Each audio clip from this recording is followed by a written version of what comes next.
Hello, BookTube. Not sure if this will work. We'll give it a try. Uh, this is my third attempt to film an ordinary mail haul. I have a stack of packages that I wanted to go through. Of course, we're not going to open the packages because you can't redo a mail haul. I know that, and I always make sure not to start with a mail haul if I have dodgy technology. I had no idea that I had dodgy technology. I had no idea that was what I was dealing with. Instead, I used a MacBook that I've used for 2,000 videos for the last year. And after the 10-minute mark of me opening packages and happily talking about them, it stopped working. And a notice flashed up on the screen saying that it no longer recognized that a camera was anywhere attached to the device. And I felt a moment of white hot rage, as I have always done when technology acts up. I hate it when technology acts up. Mass market paperbacks don't act up. Manual typewriters don't act up. They don't, in the sense, I'm not saying they don't break. I'm saying act up in the sense of they don't decide on one random moment that they are not going to do some task that they have done literally a million times before, unless you do some sort of incantation.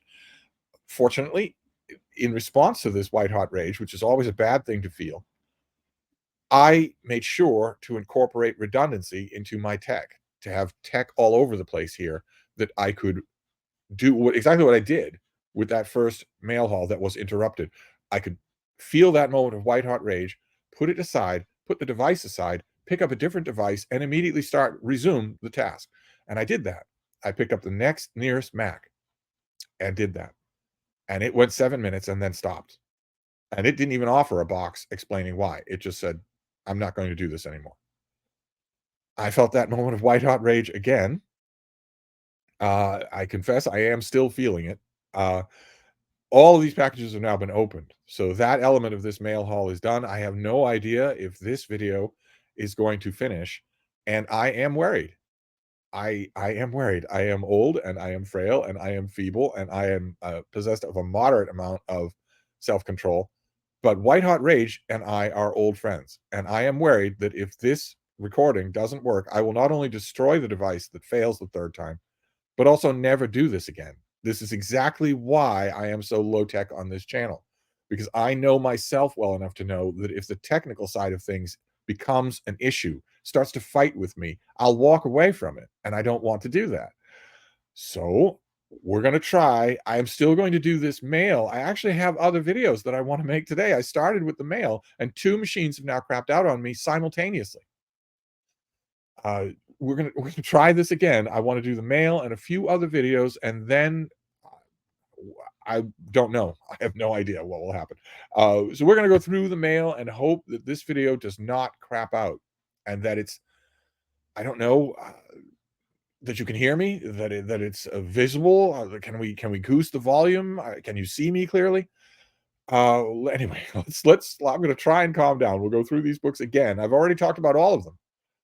I talked about the first half of them on a video that I will never upload. I talked about the second half of them on a video that I don't think I even have access to.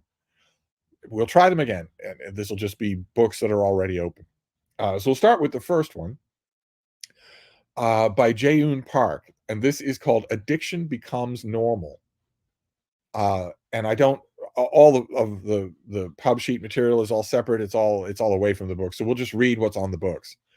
Over the last 40 years, a variety of developments in American science, politics, and culture have reimagined addiction in their own ways, but they share important understandings. Increasingly, addiction is described as normal, the natural result of a body that has been exposed to potent stimuli. This shift in thinking suggests that addiction is a condition latent in all of us, a common response to a society rich in thrills. And what this book does is the author examines that new stance. Which all my initial reactions are lost as well, but that strikes me as nonsense. Addiction, saying that addiction is fully formed, just platformed addiction, is a state that's latent in all of us. I think sidesteps. Well, first of all, it sidesteps personal accountability, but naturally, in the 21st century, I'm going to expect a book to do that. But your biochemical ability to become addicted, sure, most people have that to one degree or another. You flirt long enough with nicotine, you will become addicted to it. You flirt long enough with screen addiction, you'll become addicted to it. You won't be able to stop unless you make yourself do it. And any of the other high profile drugs or anything like that. But that doesn't mean that it's just waiting there and it's inevitable for all of us. I believe, I don't know. We'll see. I didn't have a pub date on this thing, uh, but I'd be willing to bet that this book is written entirely in a world in which no one has ever even thought of the idea of self control. This is just a manifesto from an alternate reality. I want to, if I'm right about that, I want to stress that self control does exist. We do live in a world in which self control exists. Just because no one exercises it anymore doesn't mean that it isn't there. But that was first book. Then we'll move on to the next one. This is edited by Timothy Barnard, and it is called Singaporean Creatures. It's this terrific cover, and it's about animals in modern Singapore. Modern Singapore is the city in a garden, a biophilic and highly managed urban space that is home to a variety of animals, from mosquitoes to humans to polar bears. How has this coexistence worked as we enter the Anthropocene? How have human-animal relationships shaped Singapore society over the last half century? This book is a work of historical and ecological analysis in which various institutions, perspectives, and events involving animals provide insights into the development of Singapore as a modern urban nation state, highlighting some of the challenges of planning and development. The book asks readers to see Singapore's myriad creatures not as mere objects of human action, but as active participants in the making of Singapore's urban future. And the point that I made here when I originally opened this book is that if you are swimming around 10 in a bucket under the baking sun all day long in a meat market, just waiting for someone to come along, sell you for 2 bits and wring your neck for food, you're not participating in anything. This is if that's what these authors are going to say, that the helpless animals in any Singapore meat market are participating in Singapore's greatness, then I'm going to be quite irked. But maybe they aren't saying that. Who knows? I'd be willing to bet, for instance, I have no idea the provenance of this cover photo, but I'd be willing to bet that if that's a real alligator, that man has bought it for food. It's just carrying it home to cook it. That's not participating in Singapore's future any more than bricks are participating in a building's beauty. But anyway, let's move on. All of these are opened, so we'll just hope for the best with this third device. I have 4 other devices that I could easily go to, but I know myself well enough to know that rage will stop me from doing that, not tech. So maybe this will work, and if this works, I will tentatively, very cautiously try the other videos that I want to make on this tech, and we'll see. So this next one is about climate change. We've got a couple of books about climate change here that are oddly contradictory in their approach. This one is by Thomas Hale, and it's called Long Problems: Climate Change and the Challenge of Governing Across Time. The pub sheet is long gone, but we'll read the dust jacket here. Climate change and its consequences unfold over many generations. Past emissions affect our climate today, just as our actions shape the climate of tomorrow, while the effects of global warming will last for thousands of years. Even the social science that attempts to frame the problem does not theorize time effectively. In this path-breaking book, the author examines the politics of climate change and other long problems. He shows why we find it hard to act before a problem's effects are felt, why our future interests carry little weight in current debates, and why our institutions struggle to balance durability and adaptability. With long-term goals in mind, he outlines strategies for tilting the politics and policies of climate change toward better outcomes. I think the unspoken word on that dust jacket is America. The unspoken word is why does short term, how did it say? Uh, why we find it hard to act before a problem's effects are felt, why our future interests carry little weight in current debates. In America, I think, is the unspoken parenthetical insertion there, because other countries don't find this hard to do. Um, all sorts of countries in floodplains or on earthquake zones realized that long-term planning is to their benefit and did so. In the United States, we don't, because we're urged by our own elected officials not to. We're urged by everyone not to look at long-term problems, but we'll see what kind of solutions this author has in mind. Then we have 2 books that are part of Princeton. All of these books are from Princeton, or almost all of them are. Two of these books wonderfully are from Princeton's Natural History Guide. We've seen a lot of them, those big hardcover illustrated books that are just guides to certain families of animals in the world, families of creatures in the world. They are wonderful. You can have a whole shelf of them.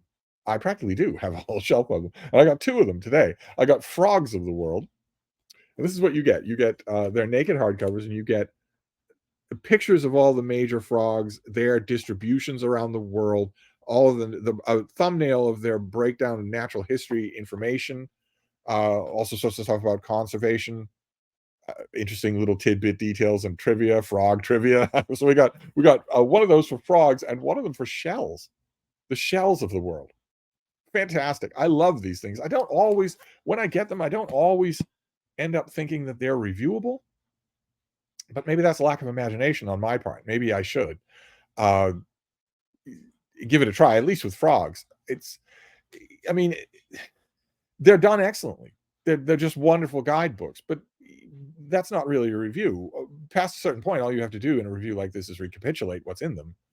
I never get around. I don't often get around to doing that, but I did one for a couple of these guides lately. I love them. I love them. I go back to them, but I don't often review them. I should probably change that. Then we have the finished copy of a book that we got an advance copy of. This is by Thomas Seeley, and this is Piping Hot Bees and Boisterous Buzz Runners. And this is a book that plumbs the mysteries of honeybees, of honeybee life, uh, in a way that even beekeepers won't be familiar with. I thought that was an interesting little flex there. The author has devoted a lifetime to the study of honeybees and their colonies, unraveling the secrets of these wondrous insects in a career spanning 6 decades. In this book, he weaves illuminating personal stories with the latest science, explaining such mysteries as how worker bees function as scouts to choose a home site for their colony, furnish their homes with beeswax and combs, stock it with brood and food while keeping tens of thousands of colony inhabitants warm and defended from intruders. And he weaves his own stories in here as well. One thing I didn't know from the advanced copy is, oh, okay, this is going to be really illustrated. This is going to be very, very illustrated. Oh, great. It has color illustrations all throughout, not just as an inset in the middle. And it's going to explain a lot about how bees do what they do. How, for instance, they communicate. And it is definitely communication. It's not any ridiculous idea of hardwired instinctive behavior. It's definitely communication. They are taking new information and transmitting it. Transmitting new information based on what they have observed in the outside world that wasn't the same way yesterday. They take that new information and it's language, and it's fascinating. I'm hoping there's a lot of that in here. I have the advanced copy and I haven't got to it. I will get to it. I will get to it now. These are almost all, I don't have the pub sheets, but almost all of these are April releases. I think almost all of them are.